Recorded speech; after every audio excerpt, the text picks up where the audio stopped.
Carrie Bradshaw reigned as the sexual anthropologist of the 90s. In a relationship, is honesty really the best policy? Do we need drama to make a relationship work? Is it smarter to follow your heart or your head? In HBO's Sex and the City. I slept with Big last week. Was it good? It was great. Frothy, Hello, lover. fanciful, How big was it? Fresh pepper. naughty, and addictive. Ladies, can we cut the cake and get out of here? I have a three-way to go to. Yeah. I have to tell you. So I had, my daughter was then, I don't know, somewhere in her 20s, I suppose, and we're watching Sex and the City together once. And when it was over, she looked at me and said, "Let's not do this again, Mom." It's not a show you watch with your mom. No. Well, my mom came to the premiere. I don't think I ever invited her back to any other premieres. And she knows I'm really fond of her and everything, but, you know. Right now, I'm taking my ladies to dinner. For 6 seasons, Carrie and her posse prowled New York City looking for love and other urban adventures. We have it all. Great apartments, great jobs, great friends, great sex. We could... That's your legacy. It's a privilege. I feel that we are a fairly intimate group, this gang of 10 million that watch the show. Do you know what I mean? So I feel it behooves me to be responsible to and for every single thing I do. Sarah! Actress, producer, and fashion icon, Sarah Jessica Parker looks back fondly, but from a distance, at her alter ego. She was so romantic, you know, it had to be love, love, love, love, love all Yeah. the time. It's a sparkle. Childish in a way. A little bit? Yeah. But there's nothing childish about Sarah Jessica Parker. She's been working since she was 8. Raised in Cincinnati, Ohio, in a family she describes as aspiring to be middle class. When you're one of 8 kids, there's a lot that you get that's been pre-owned, now they say, gently used. Something new was just like so monumental an occasion. Like what was that new thing you remember? Well, when I was 8 and I got toe shoes when I was a dancer, and it was such a big deal. Ballet was her first love, until she tried out for and landed a part in a local television production of The Little Match Girl. Like, I loved being somebody else. I loved it. I loved the money. I couldn't believe they were paying me. I mean, it changed my life. Actually, the whole family's. The Parkers made a big bet on Sarah Jessica's possibilities and moved to New York.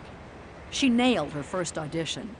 That was a big deal. I got that job right away. First day in town. And First day in town. Oh first my day in town, yeah. God, dreams come true, only you're too young to have dreamt any No, of I this. was dreaming all of it. I was literally like, I was not casual about this. She made her Broadway debut at 11 with director Harold Pinter and actress Claire Bloom. The sun will come out And at 13, she landed a starring role, Broadway's third Annie. Would you sing it? Oh, the song? Mm-hmm. I don't know. I The know. song. I don't sing it well anymore. All right, it's going to be very, very bad. The sun will come out tomorrow. Bet your bottom dollar that tomorrow there'll be sun. Tomorrow. Parker tomorrow, estimates she sang I love Tomorrow ya, more than 400 tomorrow. times. You're always a day away. How long does it take that song to get out from heavy rotation? You know what? I listen to the Annie soundtrack a lot. My daughters in particular love it. I don't want it gone. Parker's teen years were spent in front of cameras. Come here often? TV's Square Pegs in 1982. I think maybe I fainted. Maybe I should get the school nurse. Oh, no. Really, I'm fine. And then movies, Stop showing off. It's not fun. You're going to kill yourself. including Footloose in 1984. School wasn't a priority. I was a terrible student. I tested very, very poorly. But her mother taught her never to leave home without a book. To this day, she's a voracious reader. And a publisher noticed. About 8 months ago, they said, would you consider doing an imprint? It's called SJP for Hogarth, a division of Crown Publishing. We can support writers, talk about specific books, but also small booksellers, and also libraries.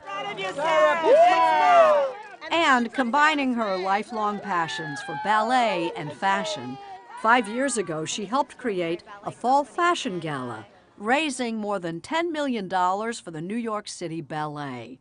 So this is Valentino from our first fall fashion gala. Which is how we got privileged access to its wardrobe department.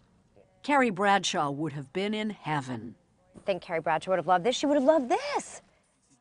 People think, oh, costumes are fun and it's a fantasy and it's sort of frivolous, but it is an integral part of good storytelling. I don't love you anymore.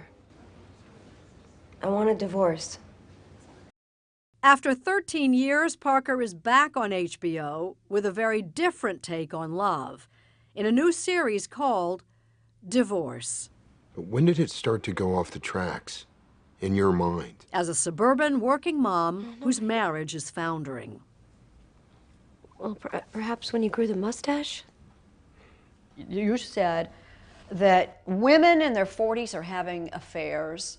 And 50s. Or they know someone who is. Is there something going around? I think what I was saying was that there was a lot happening with a group of women that was very interesting to me, and that I was at an age where I was looking at friends' marriages and relationships, and I was recognizing that there is a story to tell about that commitment that we hadn't seen in a long time. And if it's not themselves, it's their friends or siblings or parents, or it's their secret. At 51, Sarah Jessica Parker's marriage is going on 20 years. She and actor Matthew Broderick have 3 kids, a boy 13 and 7-year-old twin girls. What does happily married actually mean? Oh, the things that annoy me don't matter. And I think that is because we're grown-up people, but I feel like sometimes it's as simple as I still like him so much.